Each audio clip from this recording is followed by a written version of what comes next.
Bueno, vamos a comenzar con con el shur de esta semana.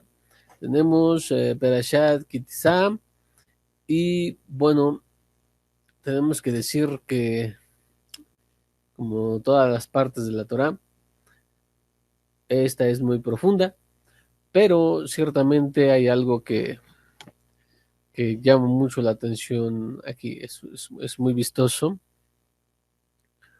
y bueno, vamos a tratar de comentar algo acerca del segundo tema. El primer tema tenemos ahí, bueno, tenemos muchos temas.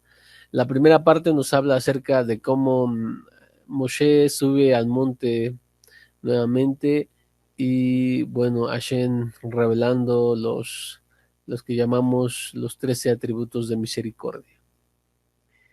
En estos tenemos también ya grabado un poco de explicación y son profundos, muy profundos. Y todo lo que está pasando ahí. Luego viene más Midbots, pero yo me voy a enfocar en esta semana lo que está escrito en un pasaje que es controversial, un pasaje que es difícil de explicar, lo que es Het Aigel, el pecado del becerro de oro. ¿Qué sucede con el pueblo de Israel? Después de estar ajá, en una altura, y para eso es a lo que vamos, después de estar arriba, ahora descienden increíblemente.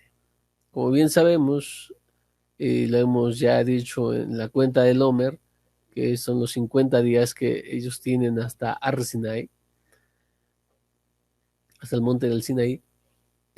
Son niveles que se van subiendo. Ellos están en niveles de Tumá, y ahora van subiendo los niveles de pureza y bueno, tenemos un nivel extraordinario en eh, lo que es la entrega de la Torah. Y aún más, necesito decir que el pueblo de Israel está por así decirlo, su cúspide, pero esto viene como que a desmoronar todo. Entendemos por lo que está escrito en Shemot capítulo 15, verso 1, donde dice: entonces Moshe y los israelitas entonaron esta canción a Hashem y dijeron: cantaré a Hashem porque ha triunfado gloriosamente. Caballo y jinete ha arrojado al mar. Y hemos de decir aquí algo interesante que nos dice que es Moshe, pero también los hijos de Israel quienes entonan ese cántico. Si ustedes ven ahí, de hecho, en la mayoría de las versiones cristianas, incluso, ahí tienen una cierta división que hacen también con los salmos. Esto es para indicar que es profecía directamente. Entendemos que este es un canto profético porque también es muy profundo. Y este canto profético no es solamente, lo entenderíamos de Moshe, pero no es solamente de Moshe, porque Moshe es el más grande de los profetas, ¿de acuerdo? Pero los hijos de Israel también entonan este cántico, es decir, que llegan a un nivel de incluso nebuá, de un cierto grado de profecía, porque su nivel espiritual es altísimo. Muy bien. Y tenemos que ellos entonan este cántico. Por tanto, empezamos a ver la altura en la que se encuentran los hijos de Israel ahí. Pero ellos continúan con su travesía y aún alcanzan niveles más grandes al estar en Ar Sinai, cuando se les entrega la Torá en el monte Sinaí. Lo que acabamos de leer la palabra para cantar está en presente y por lo tanto nos habla de la resurrección, ya que es una promesa de que entonarán este cántico en el mundo venidero. Muy bien. Y un midrash, los sabios nos explican, basándose a el Salmo capítulo 8 en su verso 2, lo que sucede en ese cántico. Nos dice, voy a leerlo, nos dice, con la alabanza de los pequeños de un olel y de los niños, yanak, de pecho, has fundado una fortaleza por causa de tus adversarios para hacer callar al enemigo y al vengativo. En hebreo, mi pío lelim, beyonkim, y entonces pequeños es la palabra olel, plural olelim, niños es yanak, aquí dice y los niños, beyonkim, en su plural, ¿sí? Estamos viendo aquí, lo digo en hebreo para que lo podamos nosotros comprender, un niño, ajá, eh, que estaba, nos dicen los sabios, que estaba en el regazo de su madre, en las caderas de su madre, y un niño que amamantaba desde el pecho de su madre. Tan pronto como vieron la Shejina, el niño alzó su cuello y el niño le quitó el pecho de la boca y dijeron pues precisamente este cántico. Eso está escrito en Masejet Sotá. Eso no les explican ahí. Que este cántico, los pequeños, que lo traducen luego como bebés, los bebés son aquellos que todavía están en el vientre de su madre, cuando dice la traducción que leí, que es las que explicaba, que lo leí aquí, la traducción dice caderas de su madre, bueno, pues se refiere al vientre, en la traducción, hay mejores traducciones, ¿verdad? ¿Y de dónde lo sabemos? Donde nos dice en Job, el libro de Job, capítulo 3, verso 16, o como un nacimiento prematuro, oculto que no había sido como bebé, la palabra ahí es oleel, ¿sí? Que nunca vieron la vida. Nos está hablando ahí que un olel es aquel pequeño, son bebés que todavía no han nacido. Ajá. Y el yanak son los lactantes, que maman de los pechos de su madre. Como dice en Joel capítulo 2, verso 16, reúnan a los niños, aquellos que chupan de los senos. Esto lo encontramos en el Midrash Tanhuma. Muy bien. Entonces, aquí el olel, el plural olelim, ellos son los bebés que están en el vientre. Y estos que están en el vientre, según el Salmo, es donde ellos ya entonan este cántico, el cántico del mar. Cuando se divide el mar, ustedes recuerdan, Moshe y los hijos de Israel entonan un cántico. Los olelim, los bebés que están en el vientre, ya están cantando esto por la influencia de la Shejinah. Lo que nos traduce aquí el Yanaj, y los Yonkim, el plural, son los que son niños de pecho, son los lactantes. Y estos también entonan la alabanza, entonan ese cántico.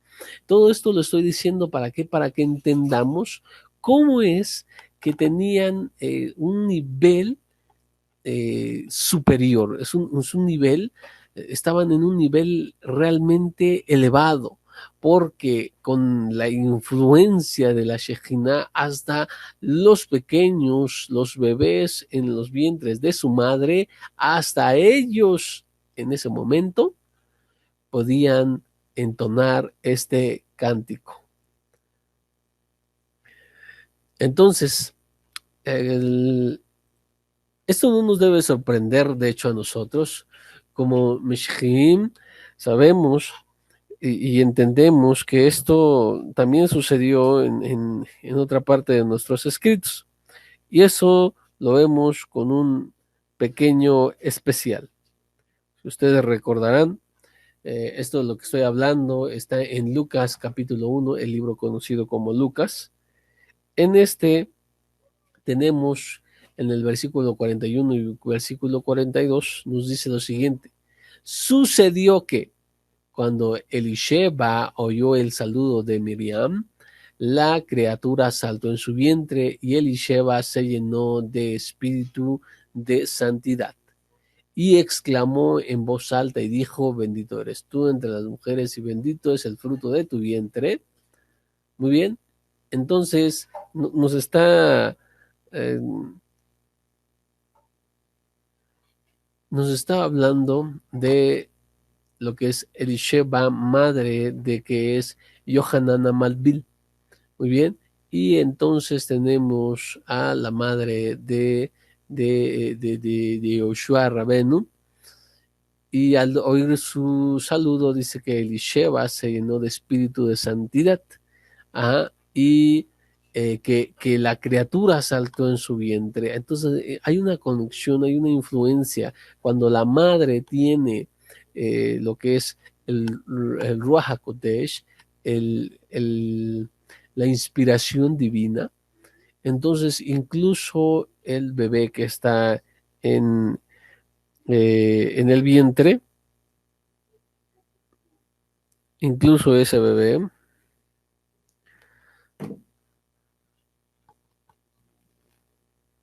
incluso ese bebé tiene la influencia del Espíritu de Santidad. Muy bien, entonces continuamos con nuestro estudio. Y entonces, ¿cómo entendemos esto? Ok, están en un nivel tremendo, están en un nivel enorme, pero entonces, ¿qué es lo que sucede con este pueblo? Están con el Geta Egel en el momento en que dicen, a este hombre, a Moshe, que nos sacó de la tierra de Egipto, no sabemos qué le ha sucedido. Y dice, entonces, haznos dioses. Espera, hay muchas cosas que tenemos que entender aquí y que nos preguntamos también, porque dicen, este Moshe que nos sacó de la tierra de Egipto, y dice, no sabemos qué le ha pasado. Y por eso piden dioses para regresar a Egipto. Entonces, ¿cómo estaban viendo a Moshe?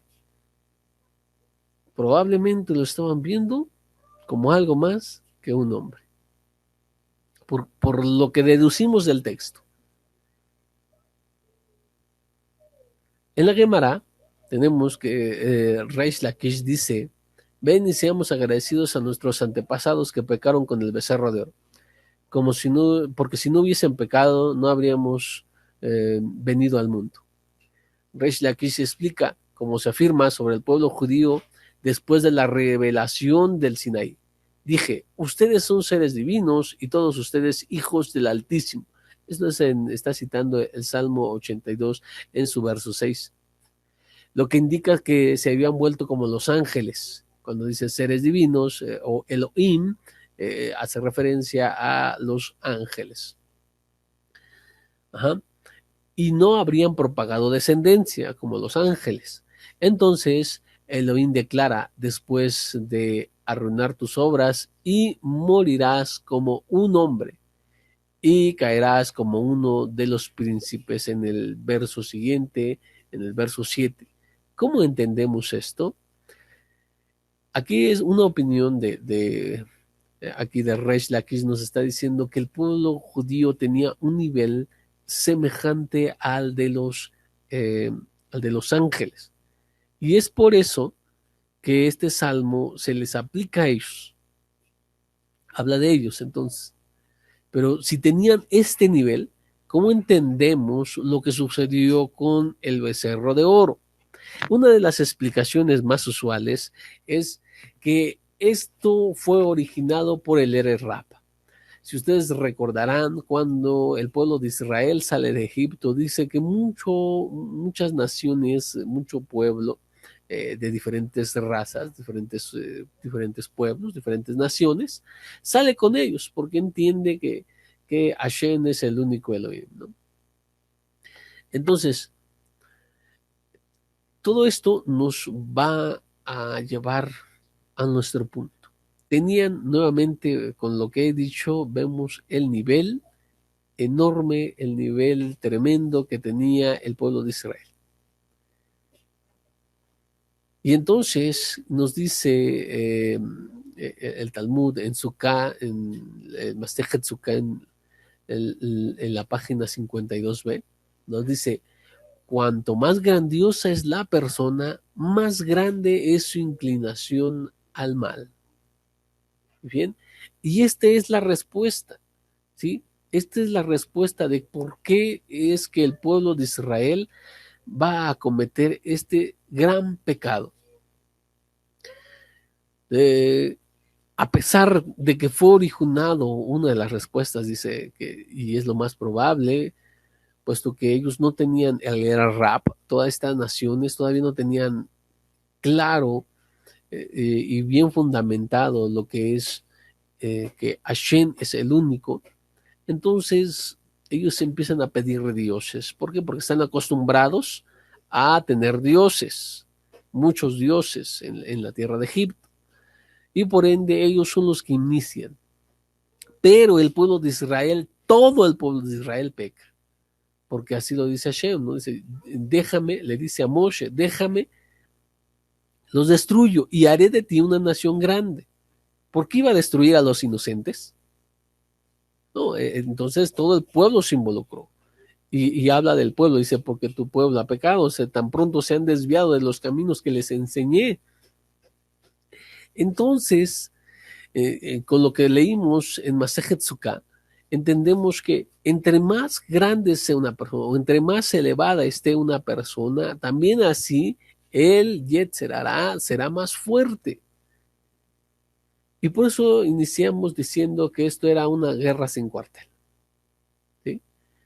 Una guerra sin cuartel. Y esto me recuerda lo que enseñó en una ocasión Yeshua Rabbeinu. Nuestro maestro nos dijo en una ocasión. Sí, está escrito, por ejemplo, en el libro conocido como Matitiau, capítulo 13, en su verso 3 al verso 9 nos dice: entonces les habló muchas cosas en parábolas, diciendo: una vez un sembrador salió a sembrar. Mientras él sembraba, parte de la semilla cayó junto al camino. Y vinieron las aves y se las comieron. Y otra parte cayó en pedregales, donde no había mucha tierra, y brotó rápidamente, porque la tierra no era muy profunda.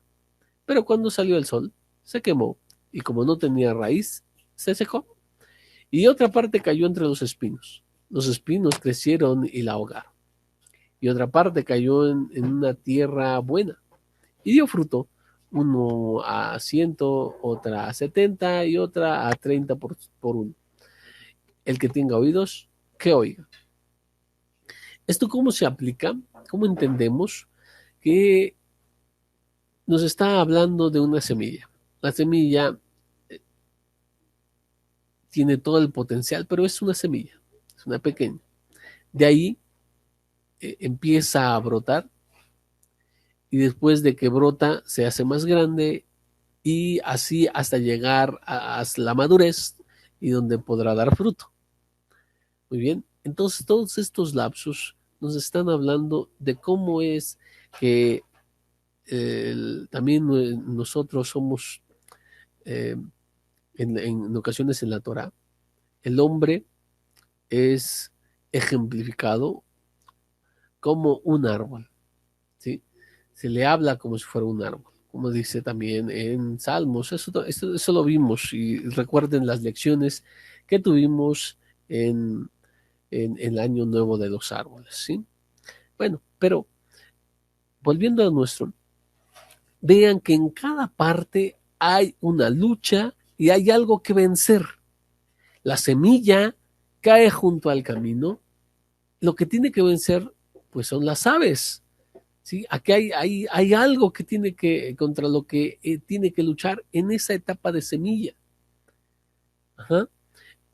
La otra parte cae entre pedregales, ¿sí? Tiene tierra, y entonces brota, ¿sí? Pero ahora, ¿contra qué tiene que pelear?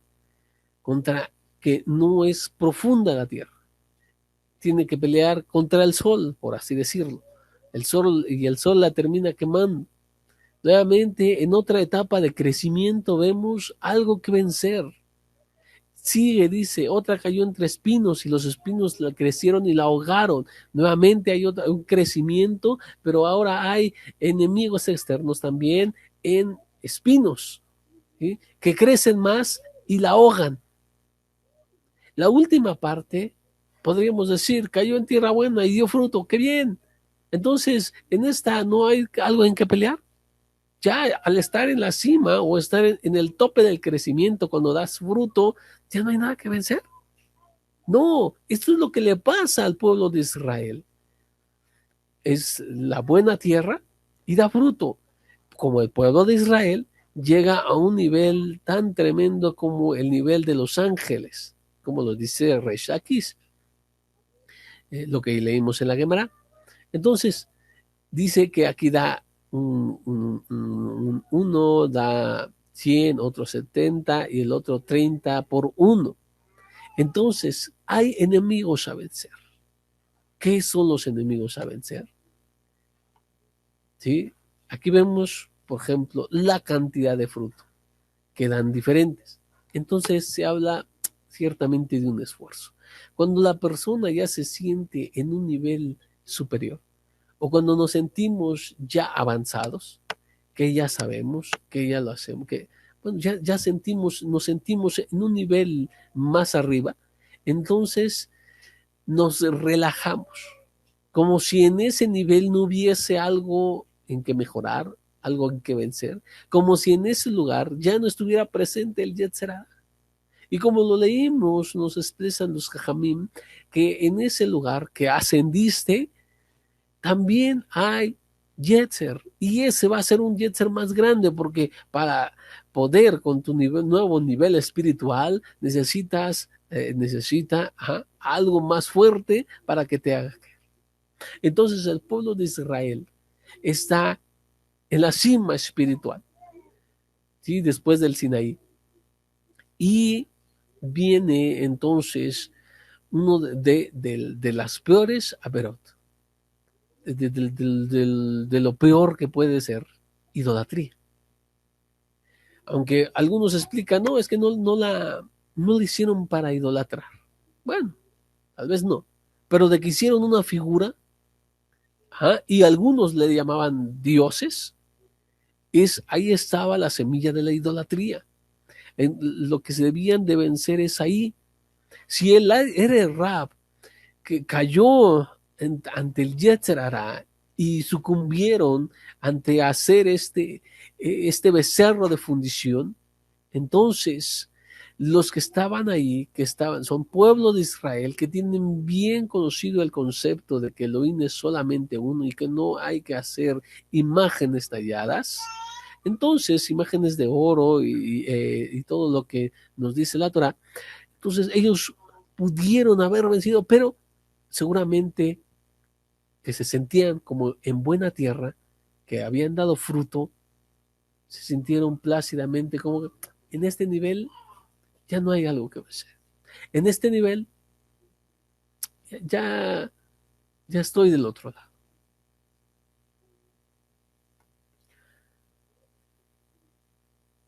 Si ustedes pueden ver, hay un documental muy bueno acerca de la anaconda.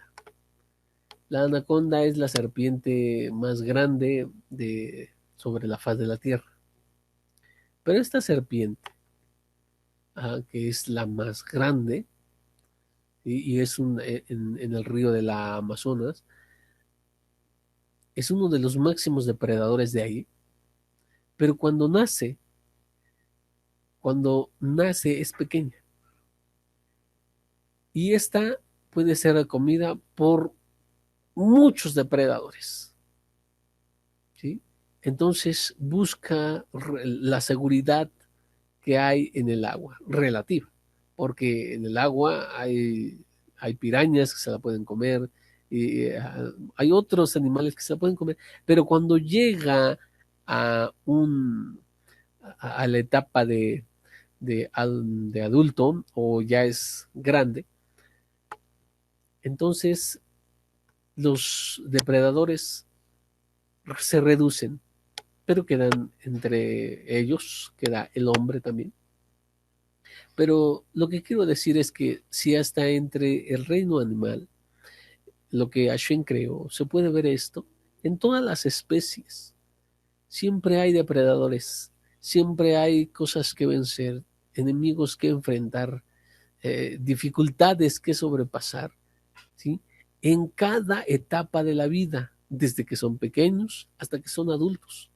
Y no hay un como, ya llegué a esta parte y ya de aquí plácidamente no tengo enemigos, no tengo que vencer, no tengo que luchar. Esto es un concepto negativo. A veces las personas, como todos los talmidín, les pasa. Han estado varios años ya estudiando la Torah, ya han estado tantas veces, han festejado las festividades y creen que ya, ya lo saben.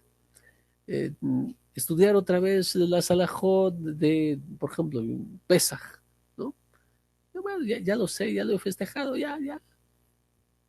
Entonces no debemos de tener, de caer en sentirnos plácidamente, ajá, del otro lado, vencedores, cuando debemos entender y meterlo en nuestra mente que siempre hay enemigos a vencer y dificultades que enfrentar en todas las etapas del crecimiento. Así empieces una, tu caminar, que apenas estás haciendo el guión, apenas estás en etapa de conversión. Hay mucho que vencer.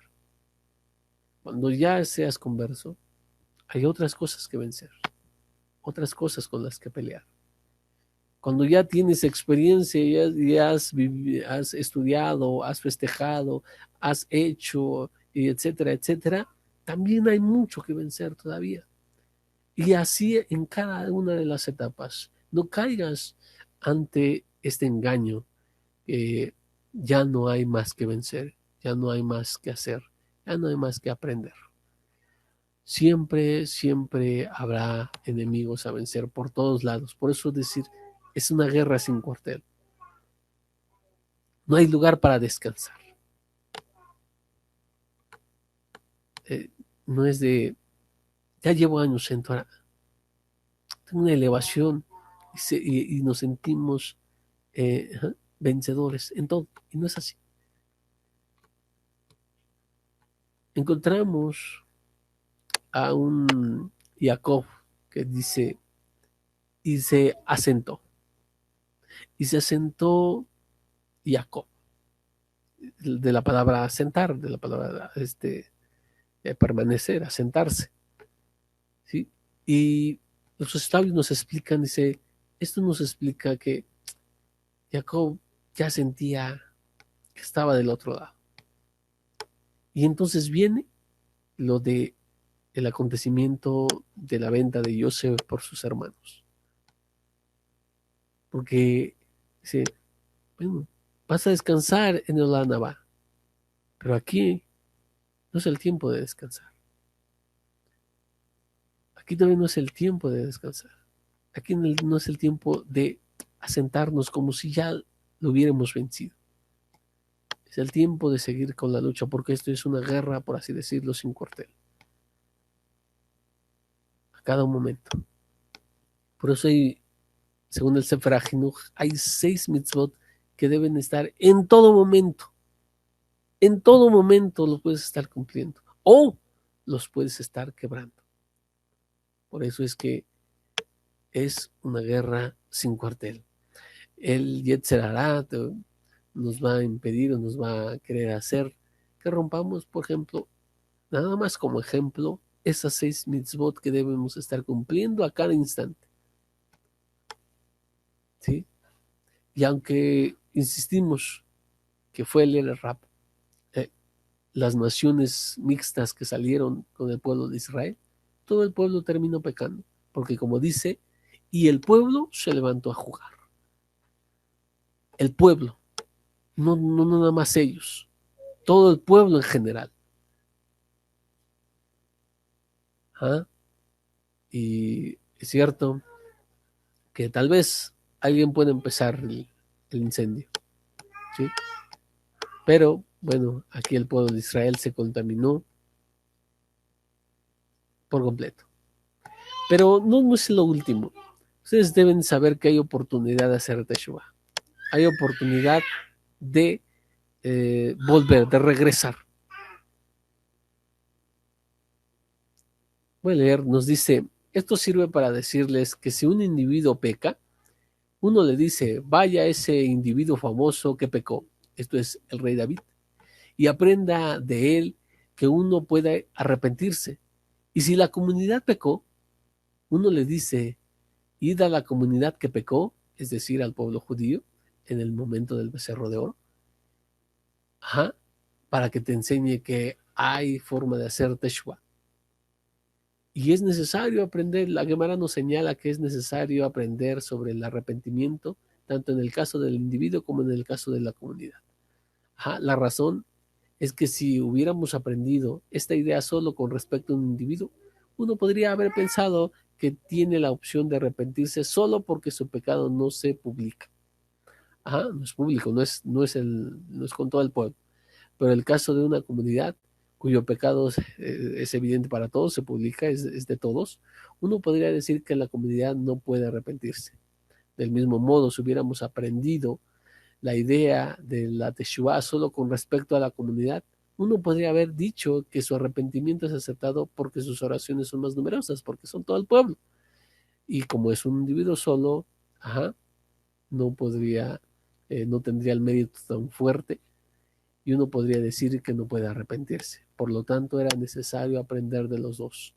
Aquí aprendemos que ciertamente hay algo que vencer, algo que enfrentar, una guerra sin cuartel en cada etapa del crecimiento y aunque estés en lo más elevado como el pueblo de Israel, hay algo que vencer. ¿Sí? Y también necesario de aquí en adelante es poner que la Teshuvah, si es que si hemos errado, si hemos transgredido, hay oportunidad de volver.